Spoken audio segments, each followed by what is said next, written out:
안녕하세요. 오늘 정말 쇼킹한 뉴스가 많네요. 일단 정강훈이 1심 무죄가 나왔어요. 이 허선아 판사는 정강훈을 2월 달에 풀어줘서 총선을 망쳐놓고 광화문에 집회로 해서 이제 대한민국을 대혼란에 빠뜨려 놓고 그것도 모자라서 이제는 1심에 무죄를 때려요. 그 무죄를 때린 논리가 특정 정당 이름을 말하지 않았기 때문에 선거법 무죄. 대통령 욕하는 건 표현의 자유가 더 중요하다. 무죄. 물론 허선아 판사가 이렇게 할 수밖에 없게끔 검사들이 정광훈의 주요 협의를 다 뺐어요. 다 빼고 기소했기 때문에 허선아 판사가 딱 무죄 때리기 좋은 거죠. 그러니까 검찰과 판사들이 딱 둘이 연합해서 콜라보를 하고 있는 상황이에요. 이제 대놓고. 그리고 다시 또 이제 지방선거 있으니까 정광훈 풀어줘가지고 다시 또 이 나라를 난리를 치고 코로나로 더 전염시키라고 아예 판사가 대놓고 대한민국의 혼란을 자극하고 있는 거죠. 그러니까 좀비를 풀어놓는 거예요. 정말 이렇게 일배스럽고 구구적인 판사들을 진짜 대한민국의 민주주의라는 이름으로 이걸 어떻게 감당해야 하는 건지. 그리고 이 사람이 지금 2020년에 우수 법관으로 선정됐습니다. 지금 이 사람들의 이 멘탈을 제가 어떻게 바라봐야 되는지 모르겠어요. 진짜 사법불신이 땅에 떨어졌다고 해도 과언이 아니에요. 일단 오늘 가장 화제가 됐던 거는 박범계 의원의 이제 법무부 장관 임명이죠. 이분에 대한 호불호는 의미가 없죠. 이미 임명이 됐으니까. 수많은 경우의 수를 놓고 결국은 그냥 박범계로 하자라고 결정한 거 아니에요? 일단 박범계 의원이 갖고 있는 장점은 당정청 소통이 잘 된다는 것이고 검찰과의 소통이 잘 된다는 거죠. 결국은 소통의 무게를 두고 박범계 의원을 투입했다라고 봅니다. 그리고 박범계 의원이 검찰개혁을 앞으로는 얘기하지만 뒤에서는 많이 막은 것 같잖아요. 그리고 뭐 추미애 장관에 대해서도 그렇고. 근데 이분이 일단 지금 이렇게 검찰개혁에 대한 지금 이 파국까지 온 상황을 보고 본인이 마음이 많이 바뀌었을 거라고 저는 봐요. 그렇기 때문에 지금 이 문재인 정부의 마지막을 지키는 이 법무부 장관의 임무가 무엇이 정도는 알 거라고 저는 봅니다. 그 다음에 또 하나 박범계 의원이 장점이 뭐냐. 사람의 여론들을 잘 귀결한다는 거죠. 여론에 민감하다는 거죠. 이분의 능력과는 별개로 일단 여론에 민감해요. 그렇기 때문에 국민들이 계속 압박하고 이 문제를 제기했을 때 이분이 그거를 잘 듣고 그거에 맞는 대응을 할 수 있는 사람이라고 생각이 좀 들긴 합니다.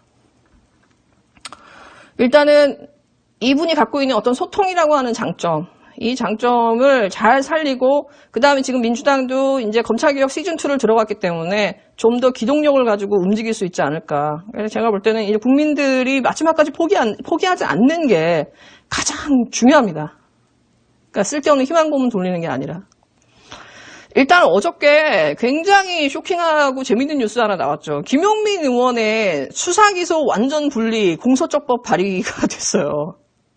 이게 되게 재밌는 게 뭐냐면은 분명히 그저께 민주당에서 검찰개혁 특위가 발의가 그 위원회가 나오면서 11명 인선 발표되고 윤호중 위원장이 인터뷰하고 이낙연 당대표가 넓게 보라면서 탄핵은 안 돼 이러면서 야 우리는 검찰개혁에 매진하겠어라고 딱 발표하자마자 바로 김용민 의원과 철험회 김용민 의원이 소속된 행동하는 의원 모임 철험회가 딱 치고 나갔어요. 검찰청법 폐지, 공소처 설치.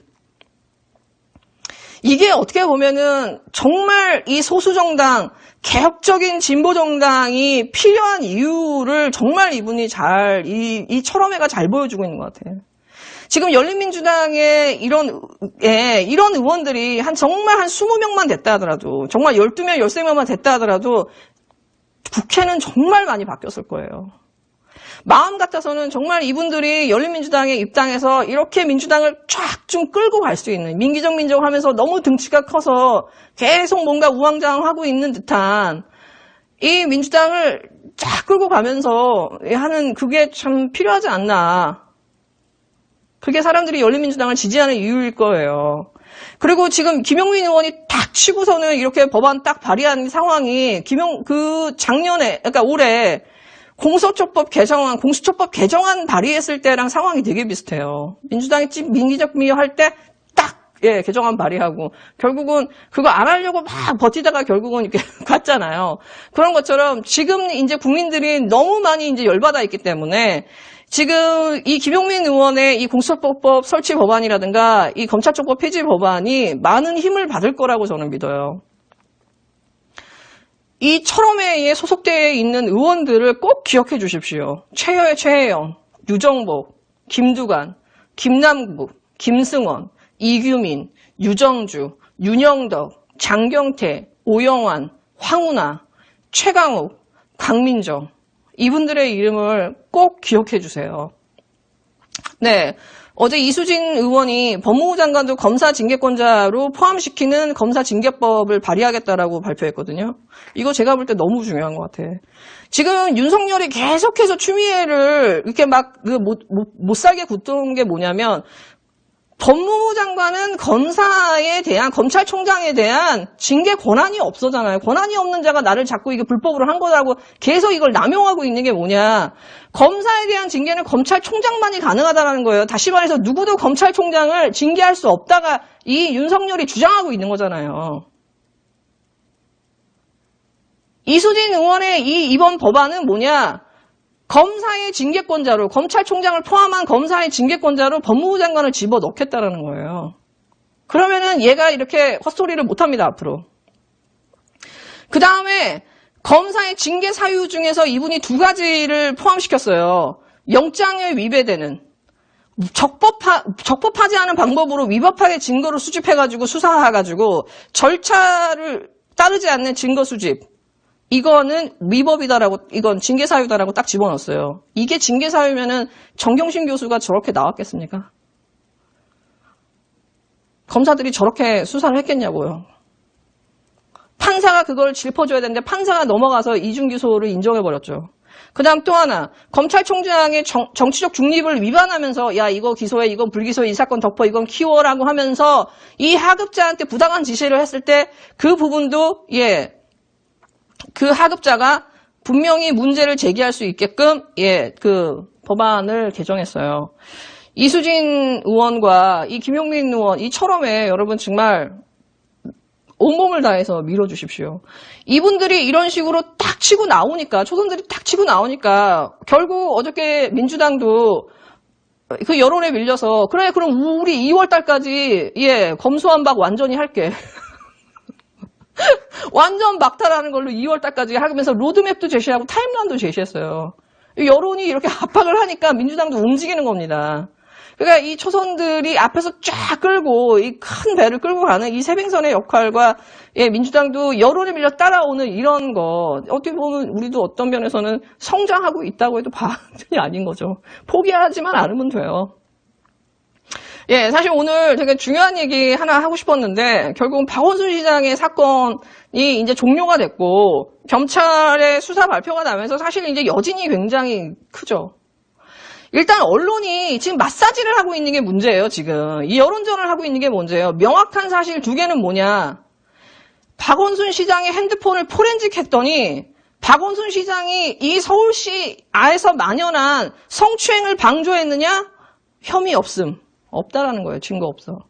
또 하나, 박원순 실장의 비서실에 있는 16명이 이 고소인이라고 하는 사람이 계속 성추행을 당하는, 박원순 실장한테 성추행을 당하는 거를 묵인하고 방조하면서 구축했느냐? 증거 없음이에요. 얘네들이 계속해서 조직적 성범죄라고 하면서 5개월 이상을 언론 플레이를 했는데 다 거짓말이었다라는 거예요. 그 다음에 또 하나, 이 경찰이 모호하게 발표한 거. 박원순 시장이 이 고소인을 성추행했다라는 혐의가 없다. 공소권 없습니다. 그 이유는 뭐냐. 박원순 시장의 핸드폰을 압수수색을 못했기 때문에. 증거가 불충분해가지고 없대라는 거야. 이게 말이 됩니까? 박원순 시장의 핸드폰을 열지 않으면 대세상에 다른 증거가 없나요? 이 증거가 없는 거는 이 고소인이 본인의 핸드폰을 열지 않았기 때문이잖아요. 그 핸드폰을 제외한 나머지 이에 대해서도 증거가 없던 거 아니에요. 지금 누군가가 모호하게 흘리는 게 이렇게 보면 성추행이 될 수도 있는 문제가 될 만한 문자는 하나 있어라고 지금 언론이 흘리고 있거든요. 어떻게든 지금 쥐어짜내고 있거든요. 안 나온 거예요, 여러분. 증거가 있으면 이 여자 쪽에서 벌써 노랑머리 쪽에서 다 나왔지. 5개월을 수사했는데 본인들이 증거를 못 내고 박원순 시장에 이게 안 풀었으니까 증거가 없다? 그래서 공소권 없다? 이게 말이 됩니까? 그리고 또 하나는 뭐냐? 저는 법원을 의심하지 않을 수가 없어요. 검찰이랑 법원. 검찰과 법원은 같이 움직인다고 말했죠. 이 사건에서 묘하게 포함되어 있지만 뒤에 빠져있는 게 검찰하고 법원이에요, 여러분. 검찰은 이 사건의 초반부터 개입돼서 청와대에서 이걸 사건을 흘렸냐 말았냐 가지고 이제 괴롭히는 하나의 저희가 됐고, 이성윤이 막았네 말았네. 또 하나는 법원이에요. 법원이 이 박원순 시장을 위하는 척 하면서 핸드폰에 대한 압수수색 영장을 2번이나 기각해버리거든요. 그렇게 해서 경찰이 이런 식으로 결론을 낼 수 있는 빌미를 줘요. 이 사건을 영구 미제로 남겨놔요. 영구 미제가 될 수 있는 빌미를 준다고요. 근데 박원순 시장의 핸드폰은 이 사람에 대한 얘기만 들어가는 게 아니라 너무나 많은 비밀들을 포함하고 있기 때문에 압수수색 영장을 해서 또 어디로 펼칠지 모르는 상황인 거죠. 그렇다 하더라도 경찰한테는 너무 좋은 거야. 그리고 이 사건을 5개월 동안 거의 살인무도에 가까운, 정말 거의 폐륜에 가까운 이런 언론 플레이를 하고 마지막까지도 사과하지 않고 반성하지 않고 계속해서 권력형 삼점제, 박원순은 성추행자, 이런 식의 프레임을 쓸 수 있게 여지를 만들어 준 거죠. 영구 미제 사건으로 만들므로 인해서. 근데 분명한 건 얘네들이 주장한 거는 사실로 밝혀진 게 5개월의 수사 동안에 단 하나도 없다는 사실이에요. 지금 정의당이 강한 유감을 표하고 2차 가해에 분노한다는데 1차 가해가 증명이 안 되는데 2차 가해가 왜 나오냐? 그리고 지금 중요한 게 뭐냐? 제가 처음부터 말씀드렸지만 박원순 시장이 이 인간에 대한 환멸, 자기가 키운 진짜 이 고양이들이 그게 호랑이가 돼가지고 자기를 잡아먹는 상황인 거잖아요. 그 상황에서 진짜 인간에 대한 환멸. 누구보다도 여성주의였던 사람이 그 사람들에 대해서 그러니까 조직적으로 배신당하는 거 아니에요. 이 임순영 젠더특보하고 남인순이 키라고 말씀드렸죠. 이 사람들이 박원순 시장의 마지막에 어떤 식으로 원망하고 협박했을지는 안 봐도 저는 비디오예요. 지금 경찰 수사로 나온 게 뭐냐. 박원순 시장한테 지금 여성단체와 이 고소사건이 나올 거고 그 고소인 측이 여성단체 쪽이나 노랑머리 쪽으로 가서 이걸 법적 대응을 하려고 한다라는 게 여성단체에서 임순영 특보나 남인순을 통해서 박원순 시장한테 넘어갔다라는 게 지금 경찰 결과로 나왔어요. 얘네들이 지금 자기들은 비밀인데 이걸 누가 유출했냐고 하면서 청와대에서 유출했다. 검찰에 뭐 이성인이 유출했다라고 하면서 언론 플레이를 죽어라고 했잖아요. 근데 알고 봤더니 본인 자신이었어. 그리고 인터넷에서는 이 사람의 엄마와 이 목사가 해서 하고 한마디로 자작극이었던 거고 제가 봤을 때는 그냥 박 시장은 설계당한 거예요. 어떠한 사건의 실체가 없이 한 사람을 죽음으로 내몰면서 이 5개월 동안 한 사람을 그냥 능지처참하는 그냥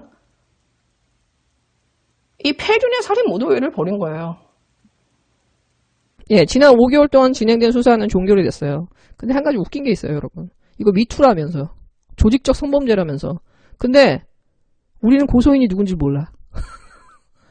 5개월 내내 언론 플레이상에서 나온 피해자 측이라고 하는 걸 자세히 보세요. 노랑머리 아니면 여성단체예요. 이 고소인은 애초에 존재하지 않았던 사람 같아. 고소인의 엄마도 나오고 목사도 나오는데 이 고소인은 존재하지 않았던 것 같아요. 이 여성단체와 노랑머리, 정의당, 민주당에 있는 꼴패미들이 만든 이 거대한 사기극에 막상 주인공인 이 유령의 여인은 존재하지 않았던 것 같다는 거예요. 마지막까지도 피해자 측이에요, 여러분. 이분은 지금 어디 있습니까? 미투라며요. 그리고 본인이 남긴 그 수많은 그 박 시장에 대한 그 흔적들, 양심 있으면 나와서 한마디 해봐요. 이게 진짜 미투인지. 네, 여러분 즐거운 하루 되세요.